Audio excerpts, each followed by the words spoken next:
કે ચોથા ફેરાની અંદર આગળ રહ્યા ને એ છેક સુધી આગળ ને આગળ જ રહે, એ પાછળ ક્યાંય રહેતા જ નથી. પણ 3 પુરુષ 3 ફેરા આગળ ફરે છે, એનો મતલબ એ થાય છે કે તું ઈચ્છીશ હું એવો બનીશ, તારી દરેક જવાબદારીઓ છે એ હું નિભાવીશ, તારા જીવનના દરેક સુખ દુઃખ હશે એની અંદર હું સાથ આપીશ. આ 3 વચન કંઈક એવા છે.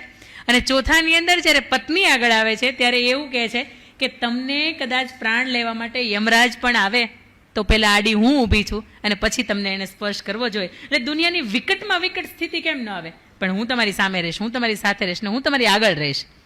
પણ આ ચોથા ફેરાનું મહત્ત્વ આજના સમયની જે જનરેશન છે, જે અત્યારે 35-40 ને અત્યારે નવપરણિત જે 25-30માં આવતી હશે, આ બધા જ ભૂલી ગયા છે. એને એવું છે કે લગ્ન થયા એટલે પોતે કમાવ છો, પોતે નથી કમાતા એ અલગની વાત છે.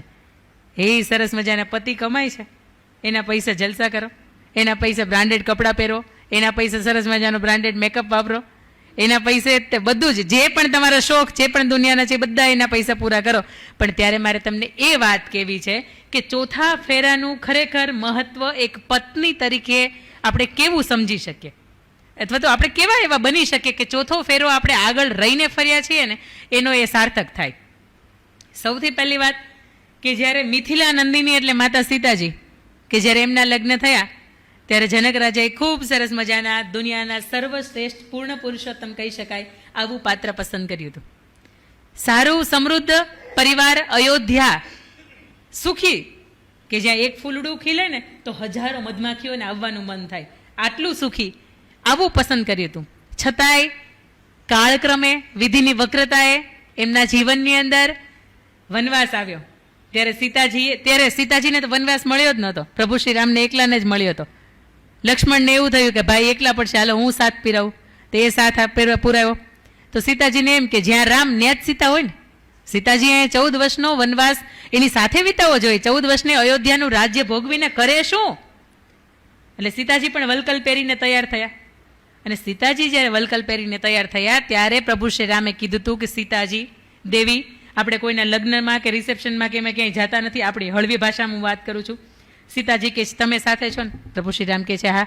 તો કે તમે સમજો ત્યાં તમારી આસપાસ 15-17 નોકર ચાકર કે તમારી કેશ ગૂંથી દે કે તમને 56 ભોગ પીરસે એવું કોઈ નહીં હોય, તમારે બધું જાતે કરવું પડશે. તો કે તમે સાથે છો ને? પ્રભુ શ્રી રામ કહે છે હા.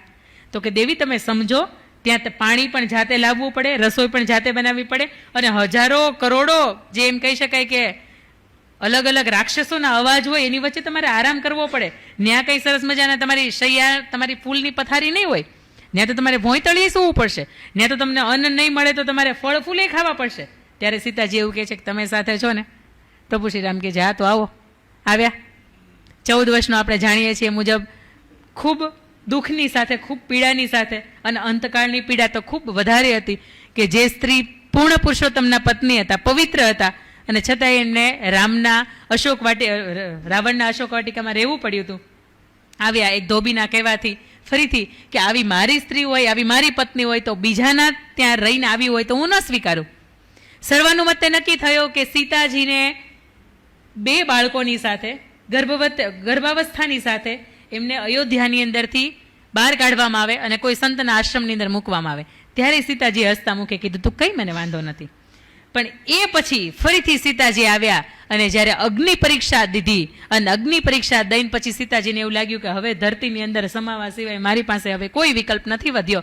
ત્યારે એ ધરતી માતાને એવું કહે છે કે જો મારી અંદર પવિત્રતા હોય, જો મેં ખરા દિલથી કોઈની સેવા કરી હોય અને મેં ખરા દિલથી રામ સિવાય કોઈને પતિ ન માન્યા હોય તો આપ મને જગ્યા કરો. અને એક ક્ષણ નથી લાગતી, અને એક ક્ષણની અંદર એની અંદર એક તિરાડ થઈ જાય છે કે સીતાજી સમાવાના હોય. પણ એ પહેલાં સીતાજી બધાની માફી માગે છે, બધાની સાથે પોતાની જે છેલ્લી વાતો હોય એ કરી લે છે, અને પ્રભુ શ્રી રામને દૂરથી 2 હાથ જોડે છે ને એવું કહે છે કે ત્વમેવ ભર્તા નચ વિપ્રયોગ, મળો તો જન્મો જન્મ તમે જ પતિ સ્વરૂપે મળો, અને જો તમે પતિ સ્વરૂપે ન મળવાના હોય તો મને પણ આ સ્ત્રીનો અમૂલ્ય દેહ મળે નહીં.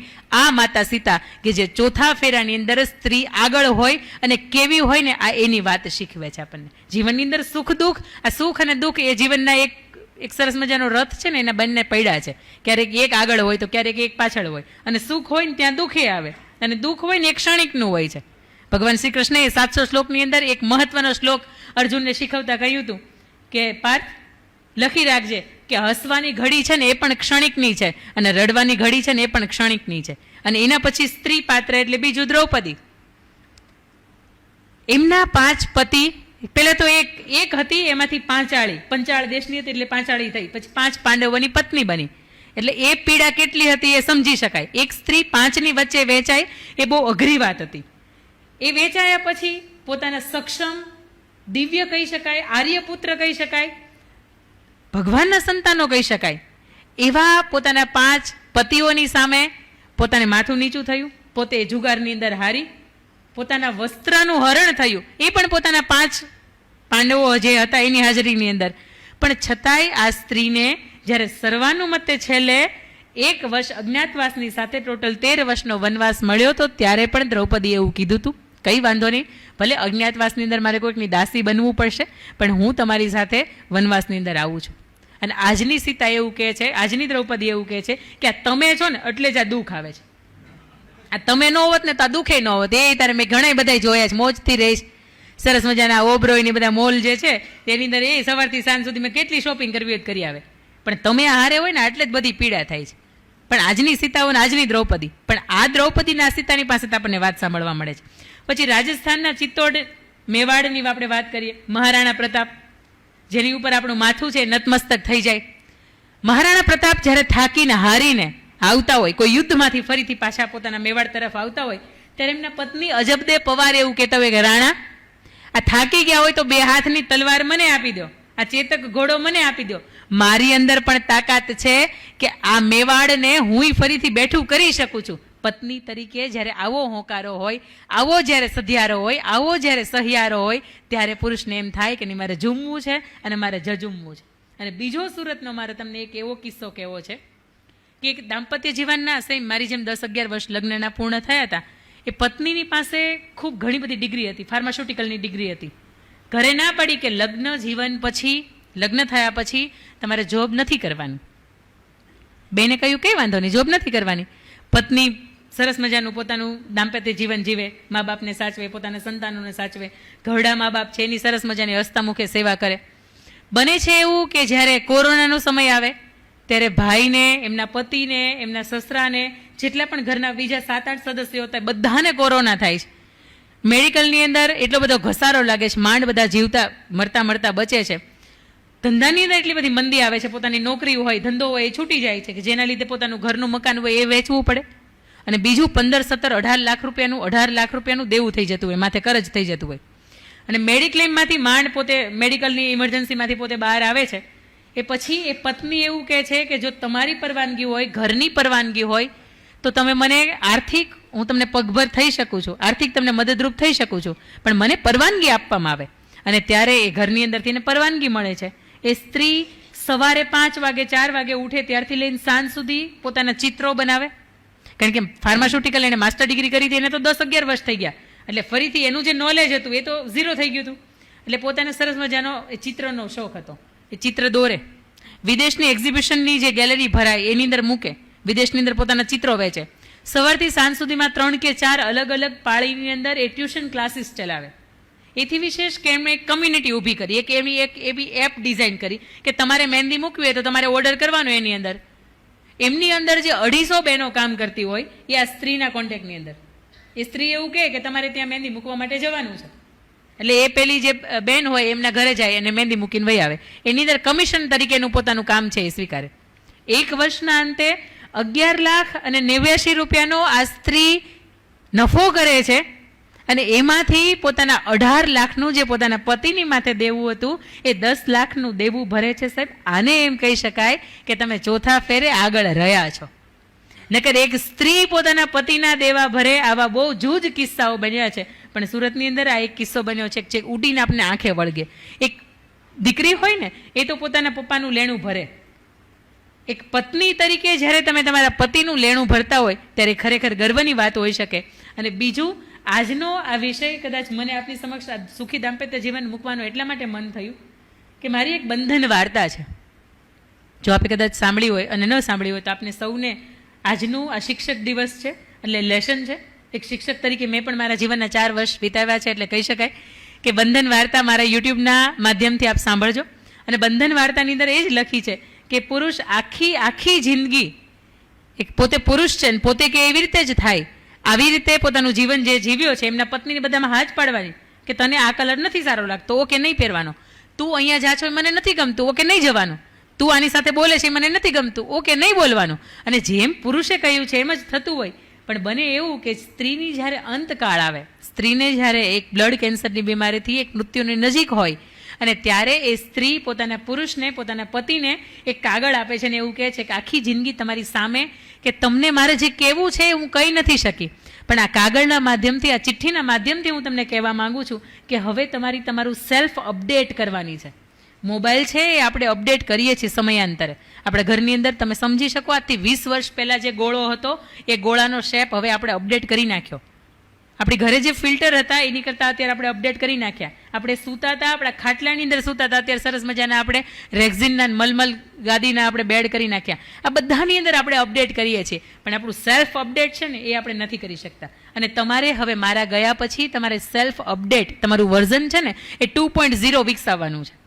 અને એના માટે તમારે શું કરવાનું છે ને બધી વાતો મેં આની અંદર લખી છે. અને એ સમયે એ સ્ત્રી પોતાના પતિની અંદર એના હાથની અંદર હાથ રાખે છે અને પોતાનું જે જીવન છે, પોતાનું દેહ છે એ છોડે છે. અને એ જ્યારે પત્ર ખોલે છે અંદર લખ્યું હોય કે તમને બીપી છે, તમારી સવાર બપોરની સાંજની ટીકડીઓ છે એ મેં આવી રીતે અલગ કરી છે. મારા ગયા પછી કદાચ બની શકે કે આ ટીકડીઓ અલગ કરનારું કોઈ ન હોય તો તમારે સવારમાં મોટી ગોળી અને સાંજે આ નાની ગોળી લેવાની છે ને એ ભૂલાય નહીં. તમારે નાયા પછી તમારું ટુવાલ સૂકવવાની તમને બિલકુલ આદત નથી, હવે હું નથી એટલે તમારું ટુવાલ સૂકવી દેનારી હું નહીં હોઉં, એટલે તમે નાયા પછી તમારું ટુવાલ તમારે જાતે સૂકવવાનો છે. જમ્યા પછી થાળી લેવાની બિલકુલ ટેવ નથી, એ થાળી જાતે લેવાની છે અને વોશ બેઝિન પાસે તમારે જાતે મૂકવાની છે. આવી અસંખ્ય વાતો છે એ લખે છે કે જ્યારે આપણે લગ્નની તિથિ આવે ત્યારે તમે મારા નામનું એક સવારથી સાંજ સુધી રટણ કરતા હોય, તું આજે આ બનાવજે, તો આજે આપણે અહીંયા જવું છે, આજે આપણે આની સાથે વાત કરવાની છે, આજે આપણે આવા કંઈક કાર્યક્રમમાં જવાનું છે. આ બધા જની અંદર હવે તમારે મારું નામને ભૂલવાનું છે. અને ઘરે આપણી વહુવારું પણ છે અને ઘરે આપણા દીકરાના દીકરાઓ પણ છે. તમારે એને પણ સમય આપવાનો છે ને તમારો જે તીવ્ર આવેગવાળો જે મગજનો ગુસ્સો છે એને તમારે બિલકુલ શાંત રાખવાનો છે. આવી અસંખ્ય વાતો છે એ લખે છે. અને ત્યારે એ પુરુષ એના પત્નીનો તો સાથ તો નથી રહેતો, પણ એ ચિઠ્ઠીની અંદર પોતાની પત્ની છે એ સાથે જ છે. આવા વિચારોની સાથે રડી પડે છે અને અંદરથી એને એવું થાય છે કે કદાચ આ 2.0 મારું અપડેટ વર્ઝન જો હું આગળ બદલી ગયો તો સારું હતું, મને મારી જિંદગીના યાદ કરી શકાય આવી કલાકો, આવી ક્ષણો કે આવા દિવસો એનું ભાથું મને મળ્યું હોત. પણ અફસોસ છે કે અત્યારે એક પણ ક્ષણ એવી નથી કે જેને હું હસતા મુખે યાદ કરી શકું, કારણ કે મેં હંમેશા એક ધાકની સાથે કે હું કહું એવી રીતે જ થાય આવી રીતે સાથે મેં એક જીવન પસાર કર્યું છે. પણ આવો આપણે એવું જીવન જીવીએ કે સ્ત્રીની હા હોય તો એમાં પુરુષે હા પાડે અને પુરુષની હા હોય તો એમાં સ્ત્રી હા પાડે. આવી રીતની આખી આજે બંધન વાર્તા છે એ શબ્દોની સાથે મેં મૂકી છે. પણ આ વાર્તા મેં 2017ની અંદર પોસ્ટ કરી અને 2017ની અંદર પોસ્ટ કર્યા પછી ફેસબુકના માધ્યમથી એક છોટા ઉદયપુરના એક દંપતી છે એ પુરુષ જે છે એ આ વાર્તા વાંચે છે અને અંદરથી એને એવું થાય છે કે મારું પણ લગ્ન જીવન તૂટ્યું છે. મારો 1.5 વર્ષનો દીકરો હતો, મારા પત્ની આવીને એવું કીધું કે પહેલાં તો બાથી કામ થતું હતું, હવે હું મારો દીકરો લઈને આવી છું, મારે ઉડવામાં વહેલા મોડું થાય, મારાથી કામ કદાચ ન થાય તો બા થોડુંક મેનેજ ન કરી શકે. અને ત્યારે પહેલાં ભાઈએ એને એવું કીધું હતું કે તું આવી છો તો તું અહીંયા રહે કે ન રહે શું ફેર પડે. અને પહેલી સ્ત્રીને એવું થાય છે કે બરોબર છે, જો મારા રહેવાથી અહીં કંઈ ફેર ન પડતો હોય તો મારે મારા પિયર જતું રહેવું જોઈએ. આવી સામાન્ય નાની એવી તકરારથી પોતાના પિયરે ચાલ્યા જાય છે. અને ત્યાં ગયા પછી એક પણ જાતનો ફોનનો કોન્ટેક્ટ નહીં, એક પણ જાતનો ચિઠ્ઠીનો કે પત્ર વ્યવહારનો કોઈ પણ જાતનો કોન્ટેક્ટ નહીં. અને સર્વ કોન્ટેક્ટ છે એ તોડી નાખે છે, કંઈ ફોન નહીં કરવાના, પરિવારને મળવાનું નહીં, છૂટું નહીં કરવાનું. આવું 9.5-10 વર્ષ સુધી ચાલે છે. અને આ વાર્તા વાંચ્યા પછી એમને એવું થયું કે મારા પત્નીનો જો વોટ્સઅપ નંબર કદાચ એનો એ હોય તો હું એને મોકલાવું. 2017ની અંદર એ ભાઈ છે એ પોતાના પત્નીને આ વાર્તા મોકલે છે. એ પત્નીને એટલી બધી અસર થાય છે કે એના પત્ની એવું કહે છે કે કદાચ તમારે કે મારે એકબીજાની જરૂર નથી, પણ આપણો જે 1.5 વર્ષનો દીકરો હતો એ આજે 10 વર્ષનો થઈ ગયો છે. એ મને જ્યારે એવું પૂછે છે કે મારા પપ્પા કોણ છે, એ શું કરે છે, મને કેમ તો એની પાસે નથી લઈ જતી, ત્યારે એ સવાલના જવાબ હું નથી આપી શકતી. અને તમારે મારે જો એકબીજાની જરૂર નહીં હોય તો ચાલશે, પણ આપણા દીકરાને એના પિતાની જરૂર છે.